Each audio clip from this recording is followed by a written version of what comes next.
महाराष्ट्र के दौरे पर पहुंचे पीएम मोदी, पोहरा देवी मंदिर में किया दर्शन। वाशिम, ठाणे और मुंबई को देंगे 56,000 करोड़ की सौगात। हरियाणा में मतदान के दौरान महम में एचजेएसपी प्रत्याशी बलराज कुंडू और कांग्रेस नेता आनंद सिंह दांगी के बीच हाथापाई। एचजेएसपी प्रत्याशी बलराज कुंडू के कपड़े फाटे।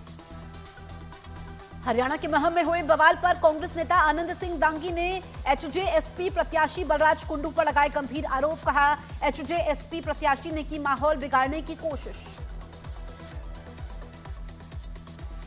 बीजेपी नेता बबीता फोगाट ने हरियाणा की चरखी दादरी में किया मतदान। कहा, हरियाणा के विकास और कल्याण के लिए जरूर करें मतदान। हरियाणा में जुलाना सीट से कांग्रेस प्रत्याशी विनेश फोगाट ने वोट डाला। कहा, खेल में हरियाणा को आगे लाने के लिए बदलाव जरूरी है। दिल्ली के पूर्व सीएम अरविंद केजरीवाल ने हरियाणा चुनाव के लिए वोट अपील की। आज हरियाणा में हो रहा है मतदान। हरियाणा के सिरसा में एचएलपी और नेता प्रत्याशी गोपाल कांडा ने डाला वोट। लोगों से वोट की अपील की।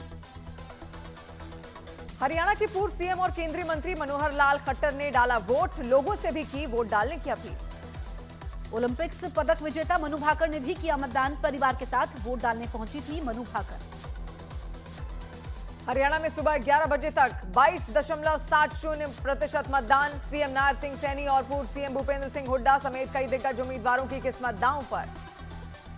हरियाणा के फरीदाबाद में केंद्रीय मंत्री कृष्णपाल गुर्जर ने वोट डालने के बाद जीत का किया दावा। कहा, बीजेपी ने विकास और सुशासन वाली सरकार की। हरियाणा के सीएम और लाडवा सीट से उम्मीदवार नायब सिंह सैनी ने अंबाला में डाला वोट। कहा, तीसरी बार राज्य में बनेगी बीजेपी की सरकार।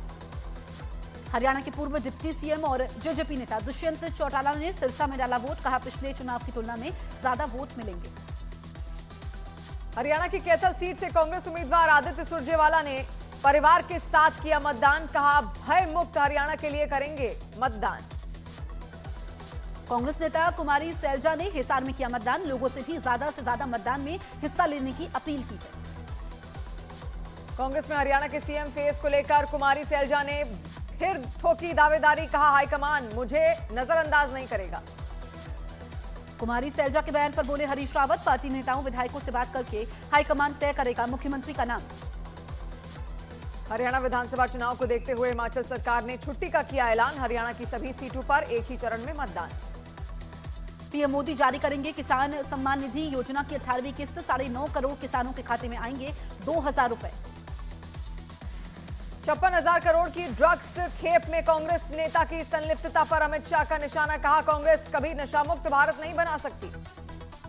पुणे कोर्ट ने राहुल गांधी को जारी किए समन्स। 23 अक्टूबर को पेश होने का आदेश। राहुल पर 5 मार्च 2023 में वीर सावरकर पर आपत्तिजनक टिप्पणी करने का आरोप। केंद्रीय मंत्री किरण रिजिजू का राहुल गांधी पर निशाना। कहा, राहुल ने न संविधान पढ़ा और न ही संविधान की भावना को समझा। उनका विपक्ष का नेता बनना देश के लिए अभिशाप। News 18 India diamond states summit Bihar में डिप्टी सीएम सम्राट चौधरी का बिहार की कानून व्यवस्था पर बड़ा बयान। कहा, लालू परिवार हमें क्राइम बढ़ने पर नसीहत दे, ये सबसे बड़ा दुर्भाग्य है क्योंकि उनके राज में ही बिहार में अपराध फला फूला। News 18 India diamond state summit Bihar में डिप्टी सीएम विजय कुमार सिन्हा राज्य में लगातार पुलों के गिरने की घटना पर दिया बड़ा बयान। कहा, पुरानी सड़कों और पुलों पर नई रणनीति बनाने की जरूरत है। छत्तीसगढ़ के मुख्यमंत्री विष्णुदेव साय ने 70 नक्सल हिंसा प्रभावितों को बांटे नियुक्ति पत्र। तेंदुपत्ता संग्राहकों को 14 करोड़ से ज्यादा की बोनस भी बांटा। लेबनान में इजरायल के हमले में हमास का लीडर सैयद अतुल्ला अली मारा गया। हमास की अल कासम ब्रिगेड का लीडर था अतुल्ला अली। लेबनान में इजरायल का ग्राउंड ऑपरेशन तेज। 4 दिन में हिजबुल्लाह के 250 लड़ाके ढेर और 2000 ठिकाने तबाह। 250 लड़ाकों में 20 हिजबुल्लाह कमांडर भी शामिल हैं। अमेरिका ने यमन के हूती विद्रोहियों पर किया बड़ा हमला। यूएस कमांड सेंटर ने हूती विद्रोहियों के 15 ठिकानों पर स्ट्राइक की है। वेस्ट बैंक में इजरायल का हमास के खिलाफ बड़ा एक्शन। आईडीएफ ने वेस्ट बैंक में हमास के 7 लड़ाकों को मार गिराया। इजरायल ने हिजबुल्लाह पर हवाई हमले का जारी किया वीडियो। एक दिन पहले बेरूत में हिजबुल्लाह के ठिकानों को किया गया तबाह। ईरान के विदेश मंत्री अब्बास अराक्ची ने फिर दी इजरायल को चेतावनी। कहा, लेबनान और हिजबुल्लाह के साथ खड़े हैं हम। इजरायल की सेना ने लेबनान में हिजबुल्लाह की एक सुरंग को तबाह करने का किया दावा। 3.5 किलोमीटर लंबी बताई गई सुरंग।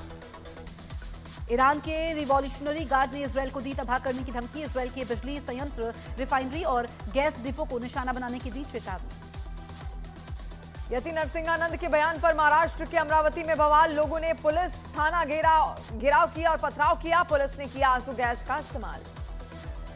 यति नरसिंहानंद के बयान पर यूपी के बुलंदशहर में बवाल। नमाज के बाद लोगों ने पुलिस पर किया पथराव। पीएसी ने संभाला मोर्चा। यति नरसिंहानंद के बयान पर समाजवादी पार्टी के सांसद जियाउर रहमान बर्क भड़के। कहा, इस्लाम और कुरान का अपमान बर्दाश्त नहीं। यूपी के कन्नौज में दुर्गा मां पर अशोभनीय टिप्पणी करने वाले पर केस दर्ज। पुलिस ने आरोपी को किया गिरफ्तार।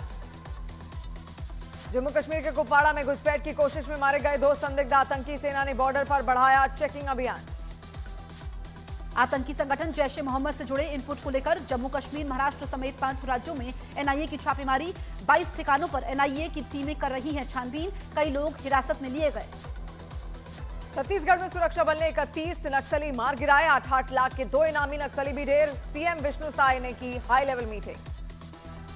अमेठी में 4 लोगों की हत्या के आरोप में गिरफ्तार चंदन वर्मा और पुलिस के बीच पिस्तौल बरामदगी के समय हुई मुठभेड़। गोली लगने से चंदन वर्मा घायल।